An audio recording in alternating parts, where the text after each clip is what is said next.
سلااوتان لەبێ قوتابیانی خۆشەویست من مامۆستا فارسم پسپۆری زمانی ئینگلیزی لەوانەیە ئەمڕۆدا سەنڕایز 7 یونت 6 واتە لە سەنڕایزی حوتەم پۆلی حوتەم لە یونیتی شەشەم دەست پێ دەکەین. یونت 6 lesson 1 لە یونیتی 6 lesson 1 بابزانین unit 6 lesson 1 باسی چی دەکاتێن. Look at the picture. ئێستا گەسەی ئەوێنێ بکەی. You have seen different kinds of foods. دەبینیکەوە جۆرەها خواردنی لێ. Yes. What would you like? What would you like? What would you like to eat? باشە. یعنی چییە what would you like to eat؟ یعنی حەز لە کامە خواردن دەکەی. For example, we have this Kurdish food. أو دبيني خواردنيشي كردية. This kebabs. I like kebabs. وتمن حزم له كبابة. Someone else لو أنا بري I like bread. يعني cheese. This is cheese يعني أو بنيرة. بابزانين وين كان؟ ليرة وين كان من هي؟ أوشان من هي؟ We have different kinds of foods. جورها خواردنمان هەیە بابزانین ئەم خواردنانە کامە لەگە کامەی دەگونجێ. We have breads. تۆزە گۆلا بیتەوە. Okay.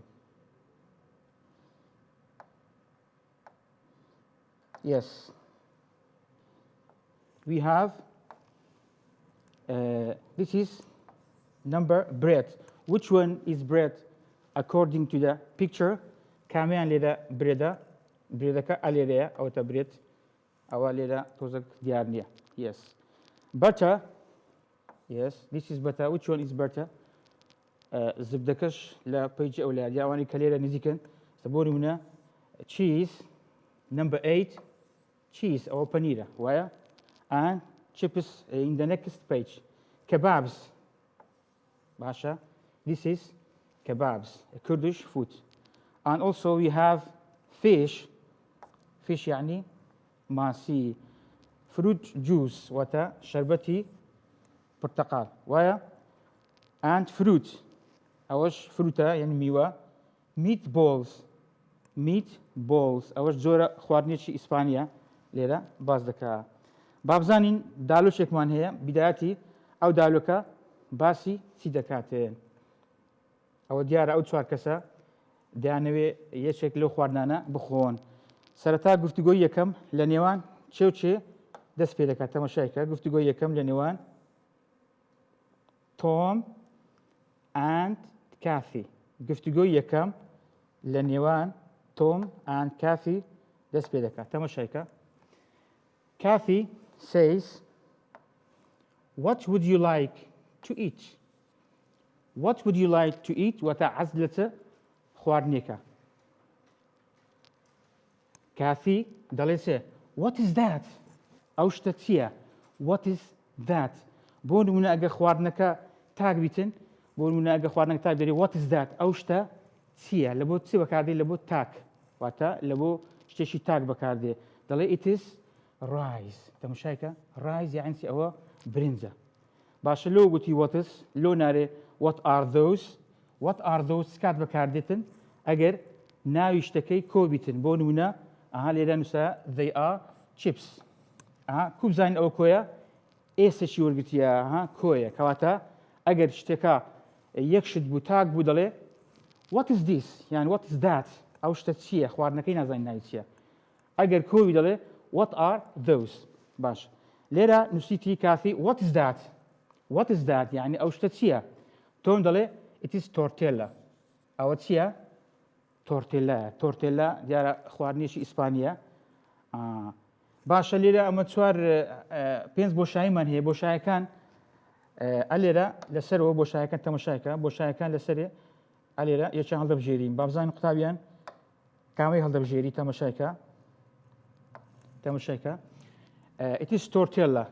كافي ب پێشبینی خۆت کافی کامە لەو پرسیارانەی کردیە کاوە گوتی it's tortilla کامل لەو پرسیارانەی کردی ئایا گوتی I think they are meatballs no what is tortilla ها ئەوە B کەواتە چیان دادەنی لێدا B لەبەر چی دادەنی لەبەر ئەوەی پرسیار دەکە نازانی تۆرتێلا چی what is tortilla تۆرتێلا چییە باش تۆم جوابی داتەوە نییە دەڵێ دیەکەی هەڵدەبژێری دیەکە دەڵێت چێ ئەوتە دی دەڵێ ئەوە دیەکە نمبر 2 ئەوە نمبر 1 بوو it's made with eggs and potatoes واتە پێکاتەی meatballs تۆرتێلا عفوان پێکاتەی تۆرتێلا چییە دەڵێ it is made of what eggs and potatoes واتە لە دوو پێکاتە هێلکە و پەتاتە باشە and also it's a Spanish يعني أو خواردنێکی ئیسپانیا would you like some عزت لێ هەندێک بخۆی ئەو سەمە لە بڕی چییە سەم لە بڕی هەندێک تۆرتێلا وانە ناوی شتەکەیانی would you like some کاتی دەڵێ yes please يعني ئەوە حەزی لێ دیارە yes please ئەوە ئەو دەنگەیە کە دەردەبڕێ لە کاتی ئەوەی دیارە خواردنەکەی دوای ئەوەی تامی کردیا دەڵێ it is delicious يعني چ بوو يعني دیارە خواردنەکە دەری زۆر بەتامە it is delicious ئەوە گفتوگویەکە نێوان تۆم و کافی با بزانین مارتن و ئاناش هەمان شت گفتوگویان هەیە ونیە مارتن ئانا با تۆزەشی گەورە بکەینەوە بی قوتابیان بە جوانی ئاگان لێبی زۆر باش ئانا what are those ئەدی ئەوانە چنە گوتمان کەینێ what are those بەکاردێ ئەگەر ناوی شتەکەی کۆ بوو واتە ناوی خواردنەکە لێ خواردن زیاتر بوو ئەو دەڵێ what are those ئەو کاتی دەڵێ what are those با بزانین ئایا ناوی خواردنەکەی کە کۆیە کامەیە ئەوە دیارە لە پێشترێ تەمەشایکە ئەوە چکە گەورمان کردی بەس تۆزە کاتە پێشترێ I think they are meatballs بە بڕای من چی هانە خواردنەکە ناوی چییە meatballs یعنی چییە خواردنێکە لە پێکاتەکەی گۆشت و شت پێکاتیە کەواتە ئەوە ئەیەکە هەوە نییە ئەوە ئەی بەڕێزە ئەومان باس کرد بەس تازە ڕەش بووە ئاساییە and what are those ئەو شتە چییە I think they are meatballs باشە لۆ meatballs گوتمان what are those لەبەر ئەوەی meatballs لێرە کۆیە ناوەکە کۆیە وانە ئۆکێ مارتن دەڵێ I'd like some meatballs and pizza دەڵێ ئۆکەی زۆر باشە من حەز دەکەم هەندێک meatballs بخۆم لەگەر پیزا would you like some salad پاشان ئانا دەڵێ ئایا هەندێک زەلاتەش ناخۆی would you like some salad ئەویش دەڵێ یەک لەوانە no thank you واتە دیارە حەز لە زەلاتە و شتیوە ناکە no thank you but I'd like some rice and some chips واتە حەز دەکەم لە هەندێک بنز حەزم لێ لەگەر هەندێک جپس یعنی ئەوە فینگەر و پەتاتی سوورکراوەیە please دواتر دەڵێ rice and chips لە شێوەی پرسیار قسە دەکات rice and chips یعنی دیارە زۆر حەز دەکات مارتن باشە دیارە زۆر حەزی لێیە yes rice and chips I am very hungry لە ئاخیرەکەی پێنجەم دەبی چەند دابنی پێنجەم تەماشایکە ئەوەتە پێنجەم I am really hungry یعنی چییە ئەمن زۆر برسیمە بەڕاستی دەرێ من زۆر برسیمە حەز دەکەم annotation ئەوە I am really hungry یعنی ئەمن زۆر برسیمە باش کەواتە ئەومە لەوەجار کرد ئێستا چۆن پرسیار بکەین لەسەر خواردن واتە ئەو خواردنە ئایا چۆن داوا بکەین وتمە ئەگەر شتەکە یەک دانە خواردن بووەتە countable بوو بەڵام سینگولەر بوو دەڵێ what is that ئەو خواردنە چییە وانە ئێستا بە بینەوە سەر نمونەکە ئێرە بۆ نمونە ئێستا ئەو خواردنەمان هەیە بە لە پەیجەکەی تەماشا بکەینێ ئێستا ئەو کەبابە ئەگە پرسیار بکەی بەڵێ ئەو خواردنە چیە دەڵێ what is that لەبەر ئەوەی عفوان دەڵێ what are those لەبەر ئەوەی کۆیە کەبابز لە شێوەی کۆ هاتیە what are those ئەوانە چینە دەڵێ they are kebabs, a Kurdish delicious food. And دەڵێ what is this? What is this? ئەوە چییە؟ دەڵێ this is an orange juice. گوتمان ئاگادار بە ئەگەر شتەکە uncountable بوو یعنی چییە؟ نەژمێردراو ئەمە ناوی ژمێردراومان هەیە نەژمێردراویشمان هەیە. ئەگەر ناوەکە نەژمێردراو بوو ئەوە کۆی نییە هەر حسابی تاشی لێ دەکەین. ئەدەڵێ what is that؟ وەنیە؟ Okay. And what is number 8? I think what's number 8? Students, number 8 چیە لێرە؟ ئەوە it is cheese. ئەوە چییە؟ cheese وەنیە؟ Yes. And what are those? What are those? What are those? يعني چییە؟ ئەو شتانە چنە؟ دەڵێ they are vegetables. ئەوانە چنە؟ vegetables يعني أو سوزواتها عفوا أو ميوية. they are fruits أو فروتا. سوزوات شمان هي زور باش.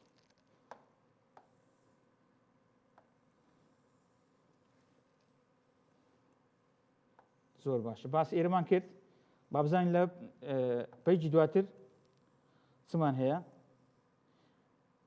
يلا قطعة أنا خوشويس لبيجي دواتر يجبه مانشت باش شيء وينك كوتوتا ديو بيجاكيكا. You can name this kind of food. This is what is this? This is butter. أو تيا butter يعني أو زبدة. And what is this? What is this?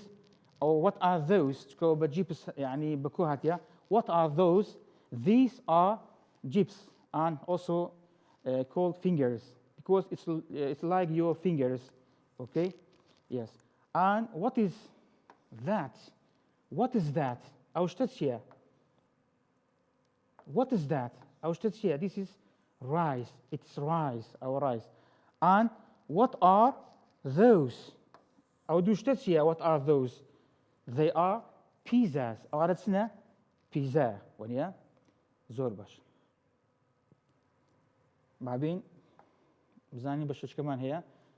الوقت بيان ليدا بس sound file وتا خوين نوا باشا listen and repeat وتا جو دقري دواتر دوباره دكيه وباب زانين او هندك بيت ليدا برش وتوخي نستا فرق كيتسيا اما بيدرين ستريس با توزا قروتي دي بكين وبي طابعا بتوانن بدرستي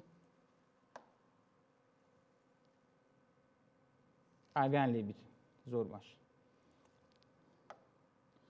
زور باش استا گوتمان اموشانا لا سن سيلابل بيكاتيا اگدار با سيلابل يعني سن برغا او ذا يشيك لو برغانا يكشام ستريس كيت يعني بهيزا وقت برين او شيء لا سيبرا بيكاتيا زاروا صابرا زارا دوبرا براتشان لان وانا برا غوري بون من استا او لا سن سيلابل بيكات كما شايكا استا او في جي تا بول وتا چار برغه چار سيلابلا باشا چون بزانين چار سيلابلا اگدار با سن بزوين هبيتن سن بزوين لنا وشكي هبي اوندا سيلابلا بون من بزوين كان دزان بزوين كان تشوشي ونيا على شوي فيسك مان هي اما بيشتري باس ما كديا او يوكيا او ايكيا او اويكيا اوش وكو فيسك بينزو شمان هي we have 5 vowels ونيا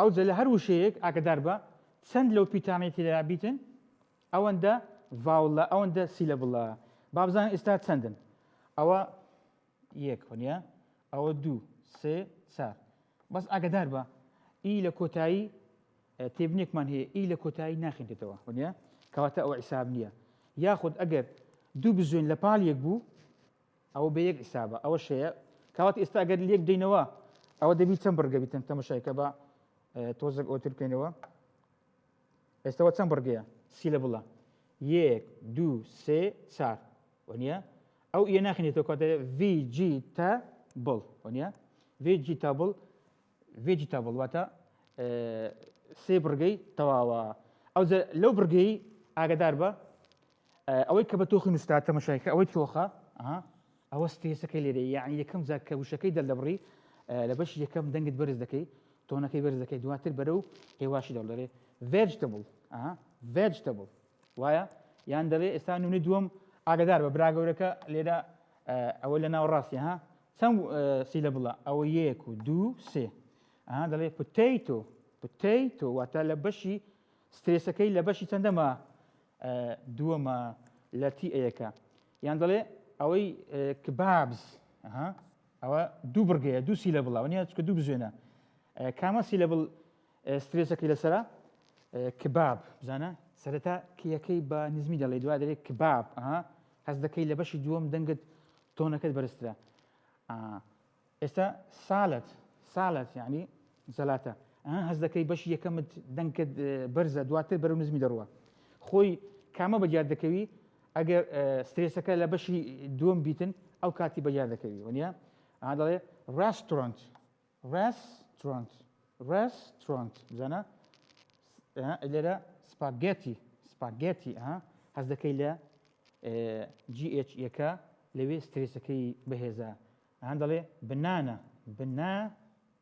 وانە ئەوەی ئاخری کۆتاوەشە دلیشەس لە ئێڵێ وانە ئەو جە قوتابیان ئەوە لە تاقیکردنەوە چۆن دێتەوە ئاگدار بن لە تاقیکردنەوە ئەم وشانەیە بۆ نمونە مامۆستا ئەو شانە دەداتێ هەرێک لە وشانە لەوانەیە دوو دانە سێ دانە دەداتێ بەس لەوێن دەرێ ئاگدار بە لەوێن دەرێ ئەو نووسینە ڕەشەکە بۆڵدەکە نەکرای یعنی وەکو نووسینەکان هەمووی یەک ڕەنگە یعنی تۆ خۆتی دانیە ئەتو بزانی سترێسەکە لە کامەیە وایە وازە ئێستا زۆر باشە با بزانین ئاکتیڤیتی نمبر 6 چمان هەیە باز لە پرسیارکردن دەکەین واتە دوو پرسیارمان هەیە ئەگە بمانەوێ برێن چ خواردنەکەت حەز لێیە دوو شێوە پرسیارمان هەیە دەڵێ what would you like to drink what would you like to eat وانە واتە حەزت لە جۆرە خواردنێکە حەزت لە جۆرە خواردنەوەیەکە ئەمە زانین هەندێک شتەیە خواردنە لە شێوەی ئیتە هەندێک شەیە درینکە وەکو میلک وۆتە ئۆرەنج جووس لێمۆن جووس ئەوانە درینکە ئەگە بتەوێت داوا بکەیت چۆن داوا لە کەسێک دەکەی لەو کەسێک کە لە ڕێستۆران کار دەکە دەری I like بۆ نمونە ناوی شتەکە دێنی ئەگەر خواردنبی I like pizza please ئەمە حەزم لە چییە پیزایە وانە I like pizza please یان دەڵێ پاشان پرسیارەشکەی دەکات ڕەنگە هەر ئەوەی کارمەندی ڕێستۆرانتەکە پرسیاری دەکات دەڵێ would you like حەزت لە بۆ نمونە ئۆرەنج جووس هەیە وانە ئۆرەنج جووس حەز لە ئۆرەنج جووسە یعنی جیاوازی چی ئەو دوو پرسیارە لەگەوەی تەماشاکە ئەو پرسیارە اختیارەکەت ناداتێ هەڵبژاندنەکە ناداتێ جۆری خواردنەکە بەس دەرێ حەز لە خواردنێکە یعنی هەر خواردنێک بیتن بەگشتی بەڵام اختیاری دووەم اختیار دەداتێ هەڵبژاردن دەداتێ حەزت لەو شتێ هەیە یان نە بۆ نمونە دەڵێ would you like orange juice دەوێ یان would you like cola Pepsi okay yes ئەگەر حەز بکەی چۆن داوا دەکە دەری yes please بەڵێ ئەگەر حەزت لێ نەبی دەرێ هیچ کەم ناوێ no thank you وازەحە کەواتە ئەگەر بتەوێت بچە شوێنێک ئەوها بە ئینگلیزی داوای خواردن دەکەی ئەو دوڕستەیە زۆر باشە لەوەی بتوانی بە دروستی قسە بە ئینگلیزی بکەیت زۆر باش بامزانین بە شەشکەشمان هەیە زۆر باش food chains واتە ئەوە زنجیرەی خۆراکە وانە هەروەکو گوتمان جیاوازە هەندێک کەسێ خواردنی حەز لە زۆرە خواردنیش دەکات هەندێک جۆرەکەی جیاوازە بە جۆری ئارەزوی خۆت بۆ نمونە نووسایە ئەو دەڵێ I like some bread حەزم لە هەندێک نانە وانە I like some bread ئەو دەری I like some bread a pizza and 2 sausages واتە ئەوانە خواردنەکردی داوای خواردنانی کردیە I like some bread and pizza نان و پیزای دەوێت باش لێرە گرامەرێکمان هەیە ئەو گرامەرش زۆر میهمە ئاگادار بە قوتابیان ئەو گرامەر ئێرە زۆر میهمە بە تۆزە گوازەکتری کەی لۆ قوتابیان ئەوە گرامەر ئاکتیڤیتی نمبر 4 وانە زۆر باش ئەوە ئێستا زۆر لێرە ئاشکرا تەماشایکە ئەمە دوو ناونمان هەیە ئاگادار بە پێی دەرێن countable noun یعنی چێ ناوی ژمێردراو باشە ژمێردراو countable یعنی دەژمێردرێ بۆ نمونە استا بوتيتو تماشای بوتيتو كا يعني دانا دانيه اوي كدانا داني جوره بيتن او بيري كاونتبل يعني دكري بيجمري بون من او بيك بتاتا او دو سي ونيا او بيدرين كاونتبل هر ناويك اگر كاونتبل بي يعني بيجمري يعني دبي تاكو كوشي بي ونيا هم تاچي هي هم كو هي ويا كوب زين تاكا او ايا تمشايكا او ايا اگر لبدايتي بو او يعني او تاكا بوتيتو يعني يك بتاتا ونيا عادي تسكاتك انا كبكاردي كتابيان يلا جیاوازی چییە؟ ئەگەر ئاگادار بە بۆ نمونە پێشگیرەکەی یەکەم وشەی خواردنەکە بزوێن بوو ئەگەر بزوێن بوو ئایا دەکرێت ئەمەش ئەو بزوێنی لە پاڵدانینەوە؟ ناوەڵا لە زمان قورسە لێ چدا دەنین؟ تەماشایکە چدا دەنین؟ ئەو ئێنەی لە پاڵدا دەنین ئەندرێ ئەن ئێگ خۆنارێ ئێگ نابیتن دەێ ئەنێگ ئەن ئێگ بزانە هەز دەکەی ئێنێک دروست بوو باش ئەگە بکەینە پلوڕال چی لێ دێ؟ ئایا بکەینە کۆ چی لێ دێ؟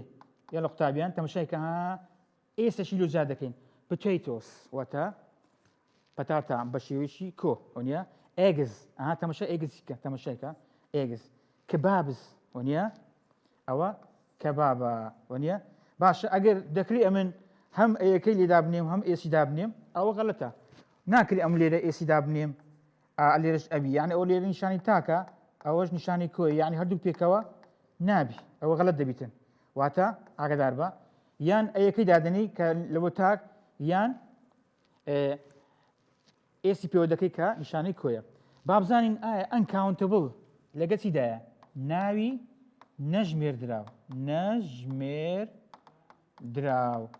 هەندێک ناومان هەیە ناژمێردرێ ناکرێت ئەتو حیسابی بکەیت بۆ نمونە ڕایس خۆ ناشت دانە دانە بیژمێری ئەوە بەڵام ئەگەر ئەوە دواتر باز دەکرێت ئەگە دەکرێت پەیوانەی دیکەمان هەیە کیلۆیە لیترە ئەوە لە بۆ شتەمەنی ئەوە لە قۆناغی داهاتوو دەزانی بەڵام ئێمە ئەو ڕایس لەبەر ئەوەی ئەوە ناژمێردێ نیە باش ئەگە شتێک نەژمێردرا دەکرێت ئەمن ئەی لە پێشدا بنێم بۆ نمونە برێم ڕایس نەخێر یان ئەن شتێک ئەگەر ئەوە بیتن نەژمێردرێ ئەگە ئێرە بزوێن بیت تەماشاکە ئەو ناکرێت واتە لەگە ناوی نەژمێردا و هیچ کاتێک ئەمە ئەی بەکار نانین و هەروەها ئێسیشی لۆ بەکار نایە وەنیە خۆ ناکرێت بێ ڕایزس وەنیە ئێسی لۆ زیادکەین دەکرێت ئەمن ئێسی لۆ زیادکەم ئەگەر نەژمێردرێ نەخێر تەنها یەکشی دەتوانین زیادکەی ئەویش لە پێشی دەکرێت برێ سەم تەماشاکە دەکرێت برێ سەم با بێنەوە دەکرێت برێ سەم یعنی چییە؟ بۆم دەڵێ سەم ڕایس هەندێک برنج واتە ئەو سەمە ئاگادار بە ئەو سەمە لە پێش ناوی ژمێردراوی کۆ واتە ئەگەر شتەکە بژمێردرێ دەبی کۆبی ئاگادار بە و لە پێش ناوی نەژمێردراویش سەم بەکاردێ وازحە ئێستا دەکرێت ئەمن برێم سەم potatoes وانە potatoes هەندێک پەتاتە باش لەوانەیە قوتابی بسیارکە ئایا ئەگە ئێسەکەی لا بدەم ئایا دەکرێت ئەمە سەمی بەکبینم نەخێر ئەگە بەخۆی یەک پەتاتە بیت کو دەبی هەندێک پەتاتە بۆ شتەکە تاکە وانە بەڵام ئەگەر یەک پەتاتە بی دەبیت چ دابنی لە جاتی سەمەکە دەبی ئەنی دابنین وایە بەڵام ئەگە بۆ کۆ ئەوە دەکرێت ئەمە بە هەمان شێوە سەمی دابنین ئۆکێ ئەوە زانیمان کاونتبل و ئەنکاونتبل ئەلێرەش بە هەمان شێوە تەماشایکە لێرە ئاماژەی پێکرایە تەماشای ئەو لوکە ئاگات لێبێت تەماشا ئەو لوکەیکە ئەو لوکە یاعین تێبینێکی دەچکەمان هەیە ئەو هەموو جارێ لێرە ئەو لوکە وەکو ئیمەجێکی لێدن تەماشایکە ئەوە چاوەش لێ دروست دەکەین ئەوەش لێرە وەکو پێکەرینەکە ئیمۆجێکی لێ دروست دەبێتن یعنی لوک سەیریکە ئەوە ملاحەزەکمان هەیە تەماشایکە باشە تەماشایکە ڕایز یعنی چییە؟ یعنی برنج باشە لۆ ئەی بەکار نەهاتیە زەر بەشی لێدا یعنی چییە؟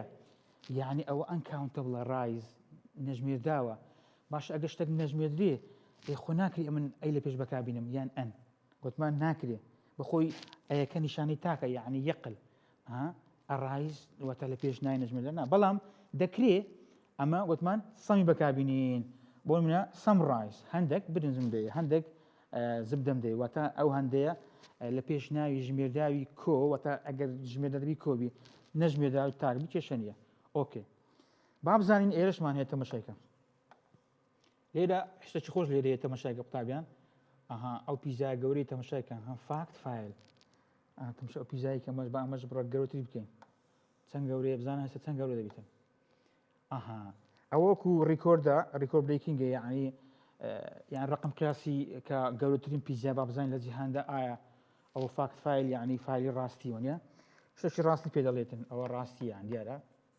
گەورەترین پیزا تاوەک ئێستا the biggest pizza in the world لە جیهاندا گەورەترین پیزا دەبیتی پیزایەک بتن دەڵێ where was it made لە چێ دروستکرایە لە چێ دروستکرایە ئەو پیزایە in South Africa یعنی لە ئەفریقای باشوور لە ئەفریقای باشوور گەورەترین پیزا دروستکرا when was it made کەینێ دروستکرایە in 1919 واتە 1990 لە South Africa گەورەترین پیزا دروستکرایە با بزانین ئەو how big یعنی چەند گەورە دەبیتن ئەوە دیارە تیرەکەی چەندە تەماشایکە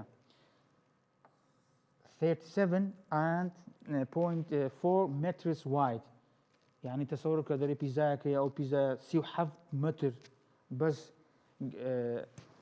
او كيتي تيدكيتي لو سهلو اسري سيو حف متر يعني بقدر ملوان قاش يعني بامزان كوي قشتي خوارنكي كم كيلو يا بزانا 7290 kilos grams of food 7209 كيلو خواردن تدا بكارات يا بزانا او قالتني بيزا كواتا او زانيمان this is a fact file is about food باش اما زانيمان خواردن چەند زۆرەشی هەیە وەنیە لێرە activity 8 خواردنمان هەیە we have food for breakfast وەنیە we have special food واتە خواردنیش تایبەتمان هەیە لە بۆ چێ لە بۆ چ کاتێک چکە کاتەکان جیاوازە food for breakfast breakfast يعني چیە يعني ناني بياني for example what do you like يعني what food يعني what do you like food for breakfast that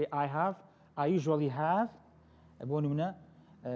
a bread and butter and yogurt for breakfast يعني أمين بارت نانيكا ياخذ ماستا يعني زبدة دخو I usually have ها شون أتو بعض كده I usually have أو have اللي ربواتها تدي يعني eat I usually eat يعني قطابا أنت مشيك have يلا بكاي نانكاني دكري لبري تبكاي بني لبري eat ودكري لبري drink ونيا واتا هم لبري خواردن هم لبري خواردنوا دكري بكاي بنيين ونيا بلا ما قدر eat بكاي هنا خنابي I usually eat orange juice ونيا نابي أو شلي لبو دبي بري I usually drink an orange juice drink water ونيا بلام have لبو هدوشي بكاردي بتابتي أجا جمك توابتن okay and also for lunch يعني شيء ناني نيورو for lunch what do you like to eat what would you like to eat for lunch لبو lunch حزلتيا